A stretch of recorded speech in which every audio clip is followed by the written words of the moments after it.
According to the Sharia Tentuania, law number 65 với lại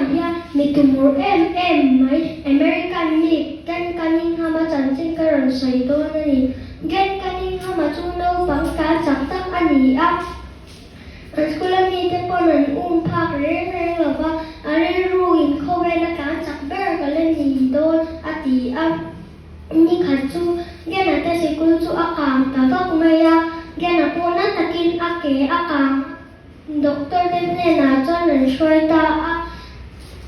doctor te chuan mun takan en chuanin gena te na chuan gena ike hi akam na le ni hi rei tak en ko langa yang an ti a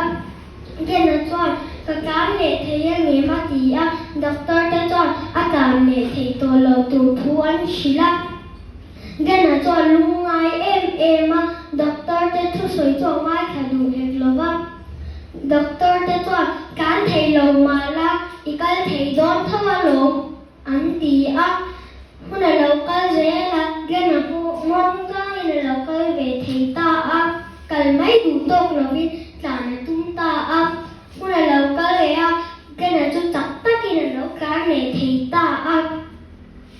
no pan lai changa ni tum khowe la kan chak ber chu alo ti hlo kin ta a hezer lai na min zer tira tum chu thil kan ni tuma har san na lian tak tok mai la kan be sham chuan kan na lo kin thei do na ni alo me